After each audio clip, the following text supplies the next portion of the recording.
Tidur siang.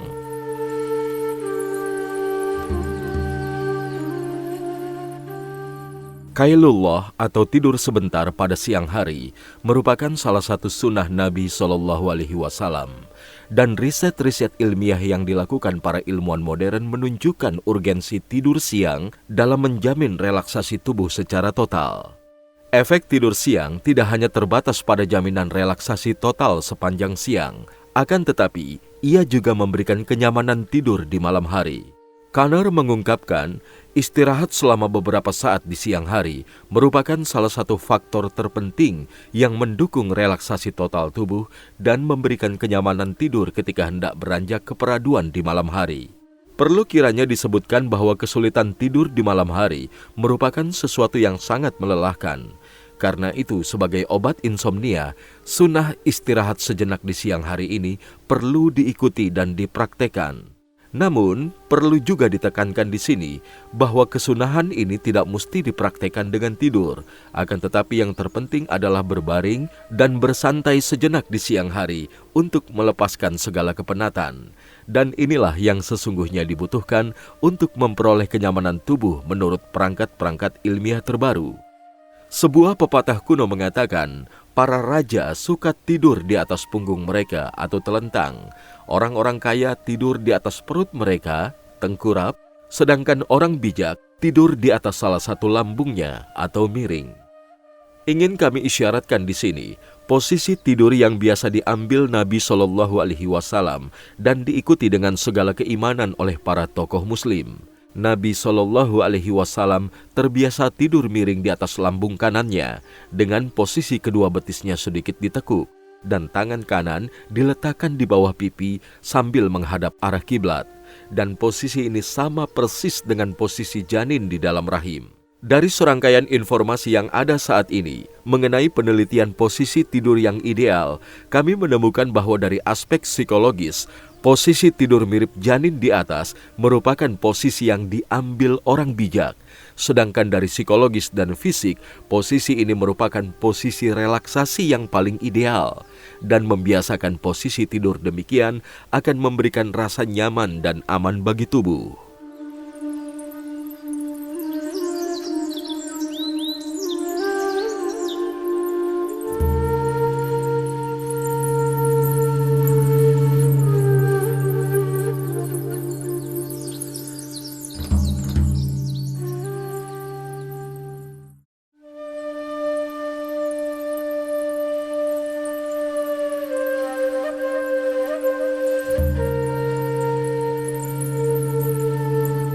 Larangan makan dan minum sambil berdiri.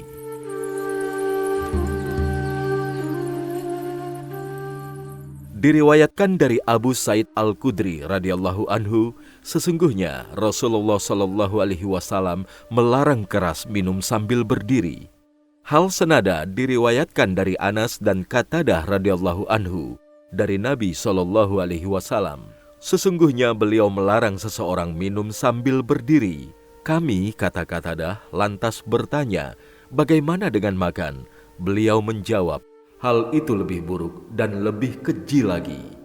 Diriwayatkan juga dari Abu Hurairah radhiyallahu anhu, ia berkata, Rasulullah SAW bersabda, janganlah salah seorang dari kalian minum sambil berdiri, dan barang siapa yang lupa minum sambil berdiri, maka hendaklah ia memuntahkannya. Anas bin Malik radhiyallahu anhu menambahkan, Rasulullah SAW melarang minum sambil berdiri dan melarang minum dari mulut tempayan. Kemukjizatan medis. Dr. Abdul Razak Al-Kailani mengatakan, makan dan minum sambil duduk lebih menyehatkan, lebih aman, lebih nyaman, dan lebih nikmat.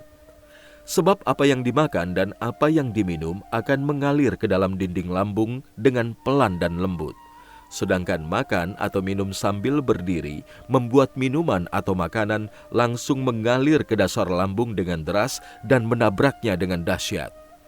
Jika hal ini terjadi berulang-ulang, maka lambat laun kinerja lambung akan menurun dan semakin lamban, sehingga lebih lanjut menimbulkan kesulitan pencernaan. Kasus minum Nabi Shallallahu Alaihi Wasallam sambil berdiri lebih dikarenakan faktor darurat yang menghalangi beliau untuk duduk. Misalnya ketika berdesak-desakan melaksanakan ibadah di tempat-tempat suci, dan ini tidak menjadi kebiasaan dan rutinitas. Di samping itu, makan sambil berjalan juga tidak menyehatkan sama sekali, dan ini tidak dikenal dalam tradisi bangsa Arab dan Islam. Dr. Ibrahim Rawi menjelaskan, ketika seseorang berdiri, syaraf-syaraf tubuhnya menegang dan sistem keseimbangan dalam pusat-pusat syarafnya juga mengalami kondisi hiperaktif sampai orang tersebut mampu mengendalikan seluruh otot tubuh untuk melakukan proses ekuilibrasi dan berdiri tegak. Proses ekuilibrasi ini sendiri merupakan proses rumit yang meniscayakan partisipasi sistem syaraf dan sistem otot sekaligus. Konsekuensinya, manusia pun tidak mampu memperoleh ketenangan fisik yang merupakan salah satu syarat terpenting yang harus dipenuhi sewaktu makan dan minum. Dan ketenangan ini bisa diperoleh manusia sewaktu dalam kondisi duduk, yaitu ketika seluruh jaringan syaraf dan otot berada dalam kondisi tenang dan santai. Kemudian seluruh panca indera bergairah dan kesiapan sistem pencernaan pun meningkat untuk menerima makanan dan minuman serta mencernanya dengan baik. Dr. Rawi juga menegaskan bahwa makan dan minum sambil berdiri bisa menimbulkan gelombang retroaksi syaraf yang sangat kuat yang dilakukan oleh ujung-ujung syaraf vagus yang tersebar di dalam lambung. Dan jika gelombang retroaksi ini berlangsung secara kuat dan tiba-tiba, maka ia bisa memancing terlepasnya kontrol syaraf berbahaya atau vagal inhibition yang akan langsung mengarahkan pukulannya yang mematikan pada jantung, sehingga bisa mengakibatkan pingsan atau bahkan mati mendadak. Kebiasaan melakukan makan dan minum sambil berdiri juga sangat membahayakan keselamatan dinding lambung dan memungkinkan terjadinya kankering atau pembusukan di dalam lambung. Para dokter radiologis mencatat bahwa luka lambung sering terjadi di bagian-bagian yang mengalami benturan-benturan kasar makanan dan minuman yang dikonsumsi sambil berdiri, dan prosentasenya sendiri mencapai 95% dari keseluruhan kasus luka lambung. Selain itu, proses ekuilibrasi ketika berdiri juga acap dibarengi dengan kram otot di bagian kerongkongan atau esofagus, sehingga menghambat kelancaran arus makanan ke lambung, dan dalam beberapa kasus, hal ini menimbulkan rasa sakit yang begitu menyiksa, disertai gangguan fungsi sistem pencernaan dan kehilangan selera makan dan minum.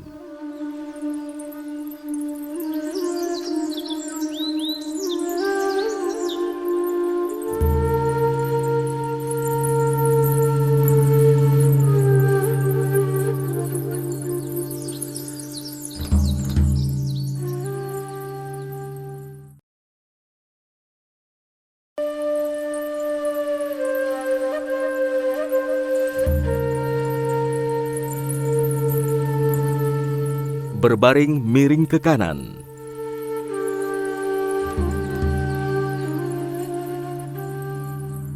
Diriwayatkan dari Al-Bara bin Azib radhiyallahu anhu, Rasulullah Shallallahu Alaihi Wasallam bersabda, "Jika hendak beranjak tidur, maka ambillah wudhu, sebagaimana kamu wudhu untuk sholat.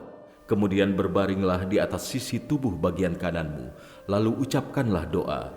Ya Allah, aku pasrahkan segenap diri kepadamu, aku serahkan segala urusan kepadamu, dan aku suakakan diri ini kepadamu, demi kecintaan dan pemujaan terhadapmu. Tidak ada tempat berlindung dan tempat lari darimu, kecuali dengan bersuaka kepadamu. Aku imani kitab yang kau turunkan, dan aku percayai Rasul yang kau utus. Jika malam ini aku mati, jika malam itu kamu mati, maka kamu mati dalam keadaan fitrah, dan jadikanlah doa ini sebagai kata terakhir yang kau ucapkan." Tidur di ranjang bisa dilakukan dengan posisi tengkurap, telentang, atau miring ke sisi kanan atau kiri. Pertanyaannya, posisi bagaimana yang ideal untuk kerja organ-organ tubuh? Dr. Zafir Al-Athar menjelaskan, ketika seseorang tidur tengkurap, maka setelah beberapa saat dia akan merasakan sesak nafas karena tumpuan berat tulang punggung menghalangi dada untuk mengembang dan menyusut saat menarik dan mengeluarkan nafas. Posisi seperti ini juga berdampak pada terjadinya lekukan paksa pada urat leher belakang dan gesekan organ-organ reproduksi dengan ranjang, sehingga mendorong onani atau masturbasi. Selain itu, kesulitan pernafasan yang diakibatkan posisi tersebut akan melelahkan jantung dan otak. Seorang peneliti Australia mencatat terjadinya peningkatan angka kematian mendadak pada anak-anak yang tidur tengkurap hingga 3 kali lipat dibanding anak-anak yang tidur miring.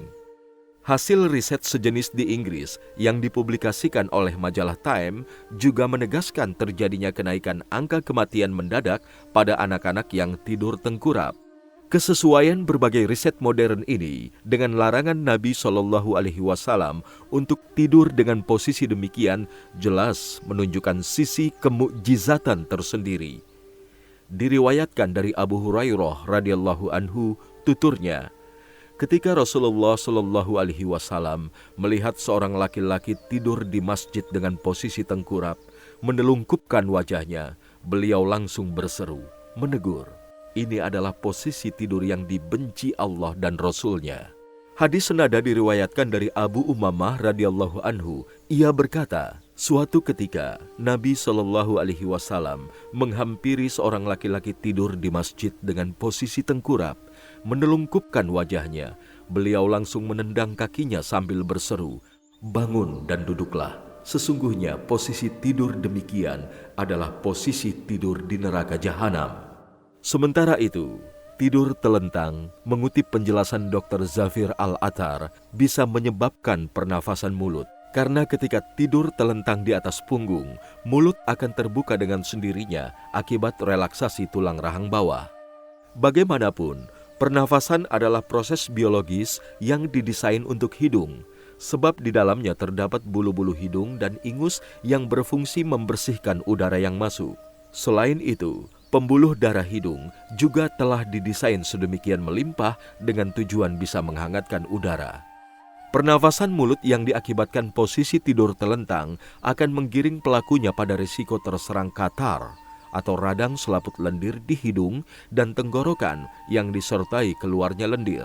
Dan flu selama musim hujan, di samping akan menyebabkan kekeringan gusi yang berujung pada radang gusi kering dan memancing kasus-kasus laten yang diakibatkan pembesaran atau pembengkakan gusi. Dalam posisi tidur seperti ini atau telentang, gerakan rahang bawah dan uvula akan berlawanan dengan celah rongga belakang hidung dan menghalangi aliran pernafasan, sehingga timbullah dengkur dan dengus. Selain itu, orang yang menggunakan pernafasan mulut sebagai akibat posisi tidur demikian, kadang bangun tidur dengan lidah tertutup lapisan putih yang tidak biasa, ditambah bau mulut yang tidak sedap. Bagi wanita, posisi tidur demikian bisa menekan organ di bawah mulutnya sehingga akan mengalami hal yang sama seperti di atas. Sistem pernafasan mulut juga tidak cocok untuk tulang belakang karena dia tidak tegak dan mengalami tekukan leher dan lumbar bagian bawah tulang belakang, sedangkan pada anak-anak, posisi ini bisa menyebabkan kepala menjadi datar jika terbiasa dengan posisi demikian dalam waktu yang lama. Tidur miring ke bagian kiri juga tidak benar. Pasalnya dalam posisi demikian, jantung akan berada di bawah paru-paru kanan yang lebih besar daripada yang sebelah kiri. Hal ini akan melemahkan fungsi jantung dan menurunkan kinerjanya, terutama pada orang-orang yang sudah tua. Lambung yang penuh juga akan menekan jantung, sehingga semakin menambah tekanan pada jantung dan liver. Liver adalah isi perut yang terberat, namun tidak berdiri sendiri, akan tetapi menggantung pada ligamen, dan liver berada di sisi kanan tubuh. Ketika ia tertekan, maka ia pun akan menekan jantung dan lambung, sehingga akan memperlambat dan menunda pengosongan perut atau lambung. Eksperimen-eksperimen yang dilakukan Goltech dan Potsech membuktikan bahwa berjalannya makanan dari lambung menuju usus terjadi dalam waktu antara 2,5 sampai 4,5 jam jika seseorang tidur dengan posisi miring ke kanan. Sedangkan pada orang yang tidur miring ke kiri, hal tersebut berlangsung selama 5 sampai 8 jam. Tidur miring ke kanan adalah posisi yang sehat, karena paru-paru kiri lebih kecil daripada kanan, sehingga beban jantung lebih ringan dan liver bisa lebih independen, tidak bergantung, sementara lambung bertengger di atasnya dengan segala ketenangannya. Dan menurut kami, ini adalah cara yang paling mudah untuk mengosongkan makanan yang ada di dalamnya setelah dicerna. Tidur dengan posisi miring ke kanan juga menjadi salah satu langkah medis paling impresif yang mempermudah fungsi batang tenggorokan kiri dalam mempercepat sekresi lendir. Demikian penjelasan Dr. Rawi. Ia menambahkan bahwa faktor penyebab terjadinya pelebaran batang tenggorokan sebelah kiri tanpa yang kanan disebabkan batang tenggorok sebelah kanan secara bertahap merangkak naik ke atas dengan posisi sedikit condong, sehingga mempermudah pembuangan bahan-bahan yang dikeluarkannya melalui bulu-bulu tenggorokan. Sedangkan batang tenggorokan sebelah kiri berposisi tegak lurus, sehingga menyulitkan pembuangan zat-zat sekresi ke atas. Akibatnya, sekresi-sekresi tersebut menumpuk di cuping bagian bawah dan menyebabkan pelebaran batang tenggorokan di dalamnya. Dan salah satu gejalanya adalah seringnya buang lendir di pagi hari. Penyakit ini terkadang bisa menjalar hingga menimbulkan bermacam penyakit yang mengerikan seperti bisul paru-paru dan penyakit ginjal. Dan obat terbaru bagi para penderita ini adalah tidur dengan posisi miring ke kanan.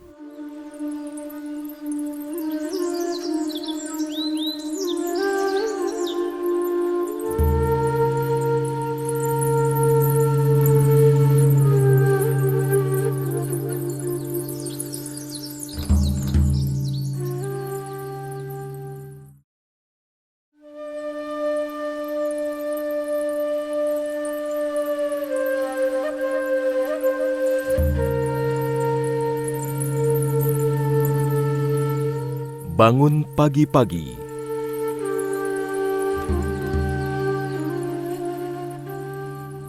Allah Subhanahu wa Ta'ala berfirman, "Dan dirikanlah pula solat subuh. Sesungguhnya solat subuh itu disaksikan oleh malaikat." Quran Surat Al-Isra, Surat 17 ayat 78. Al-Quran menganjurkan tidur awal dan bangun pagi-pagi di saat fajar. Diriwayatkan bahwasannya Nabi SAW bersabda, "Keberkahan bagi umatku mengalir di waktu pagi buta mereka." At-Tabrani dalam Al-Awsat Sahih. Sabda beliau lagi, 2 rakaat subuh lebih baik daripada dunia seisinya. Hadis riwayat Muslim. Sebagai penegasan atas himbauan tersebut, Nabi SAW pun memakruhkan dan membenci tidur sebelum Isya dan mengobrol setelah Isya. Diriwayatkan oleh Al-Bukhari dan Muslim dari Abu Hurairah radhiyallahu anhu, tuturnya, "Sesungguhnya Rasulullah SAW memakruhkan membenci tidur sebelum Isya dan mengobrol selepas Isya." Di sini terkandung perintah implisit dari Nabi SAW agar tidak bertamu atau berkunjung selepas Isya, kecuali jika memang ada keperluan. Begitu juga tidak begadang sampai malam, kecuali untuk berbincang dengan keluarga atau istri, memuliakan tamu, atau belajar. Wallahu alam. Adapun manfaat medis yang bisa dipetik manusia dengan bangun pagi-pagi di saat fajar antara lain: 1. Kadar tertinggi gas ozon atau O3 di udara terjadi ketika fajar, untuk kemudian menurun secara bertahap dan menghilang ketika matahari terbit. Gas ini mempunyai efek yang bermanfaat bagi sistem syaraf dan meningkatkan aktivitas pikir dan otot, sehingga pada waktu pagi buta manusia akan merasakan puncak vitalitas pikiran dan otot. Dan ketika ia menghirup sepoi angin fajar yang indah yang disebut dengan angin muda, maka ia pun akan merasakan kenikmatan dan ekstase yang tiada bandingannya pada jam-jam lain di siang maupun malam hari. 2. Matahari ketika terbit mendekati warna merah, dan sudah maklum adanya bahwa warna ini berpengaruh pada syaraf dan merangsangnya untuk bangun dan aktif. Selain itu, kadar puncak sinar ultraviolet juga terjadi ketika sunrise, dan sinar ini mendorong kulit untuk memproduksi vitamin C. 3. Bangun pagi bisa menghentikan tidur panjang. Orang yang tidur dalam tempo yang terlalu lama dan dalam satu waktu beresiko besar menderita berbagai penyakit jantung, terutama keletihan pembuluh darah yang berpotensi memancing terjadinya serangan dada sesak. Hal ini dikarenakan tidur merupakan ketenangan total, sehingga jika berlangsung dalam tempo yang lama, maka ia akan menyebabkan pengendapan bahan-bahan berminyak di dinding pembuluh darah koroner jantung. Dan keterlindungan dari faktor penyebab berbagai penyakit pembuluh darah ini merupakan salah satu dari sekian manfaat yang bisa dipetik orang-orang mukmin yang bangun di tengah malam untuk mendekatkan diri kepada Sang Pencipta dengan sholat dan doa. Allah Subhanahu wa Ta'ala berfirman, "Dan orang yang melalui malam hari dengan bersujud dan berdiri untuk Tuhan mereka." Quran Surat Al-Furqan, Surat 25 ayat 64. Firman Allah Subhanahu wa Ta'ala lagi dalam mengimbau tahajud, "Sesungguhnya bangun di waktu malam adalah lebih tepat untuk khusyuk, dan bacaan di waktu itu lebih berkesan." Quran Surat Al-Muzammil, Surat 73 ayat 6. Dan yang dimaksud dengan bangun tidur di waktu malam adalah bangun sehabis tidur untuk beribadah. 4. Riset ilmiah membuktikan bahwa kadar tertinggi kortizon dalam darah yang mencapai 7-22 makrogram per 100 ml plasma terjadi pada waktu subuh. Dan sudah maklum adanya bahwa kortizon adalah bahan ajaib yang membekali vitalitas tubuh dengan energi yang dibutuhkannya. Jika kita tambahkan sekian banyak manfaat ini dengan manfaat sholat dan wudhu, maka kita temukan bahwa orang Islam yang konsisten dengan ajaran-ajaran Al-Quran adalah manusia yang benar-benar istimewa. Ia bangun pagi-pagi dan menyongsong hari baru dengan semangat dan vitalitas, serta langsung melaksanakan aktivitasnya sehari-hari pada jam-jam pertama hari, di mana kemampuan berpikir, psikis, dan otot tengah berada pada kondisi yang prima, sehingga lebih lanjut bisa memperoleh hasil yang berlipat ganda. Dan semua itu hanya terjadi dalam suasana dunia yang jernih, gembira, dan ceria. Seandainya kedisiplinan ini diterapkan secara komunal, maka masyarakat Islam akan menjadi masyarakat yang istimewa dan unggul dengan ciri khas dimulainya kehidupan sejak fajar atau pagi buta. Dalam hadis sahih yang diriwayatkan Al-Bukhari dan Muslim dari Abu Hurairah disebutkan bahwa Nabi SAW bersabda, "Ketika salah seorang di antara kalian tidur, syaitan mengalungi tengkuknya dengan 3 ikatan. Malam yang panjang akan semakin memperkuat setiap ikatan, sehingga tidurlah ia. Jika ia bangun lantas berzikir kepada Allah, mengucapkan doa bangun tidur, maka lepaslah 1 ikatan itu. Kemudian jika ia wudhu, maka lepas lagi 1 ikatan. Dan jika ia sholat, maka lepaslah sebuah ikatan tersebut, sehingga ia pun bangun pagi-pagi dengan badan fit, energik, dan nafas harum, jiwa baik. Jika tidak, maka ia akan jelang pagi dengan nafas busuk atau jiwa busuk dan malas-malasan." Barangkali kita tidak membutuhkan bukti ilmiah untuk membuktikan hadis Nabi SAW ini. Kita cukup bertanya pada 2 orang, yang satunya bangun pagi-pagi dan sholat subuh, sedangkan yang lain bangun kesiangan terbit. Jawabannya, orang yang bangun pagi-pagi dan sholat akan merasakan vitalitas dan keceriaan sepanjang harinya, berbeda halnya dengan yang bangun kesiangan.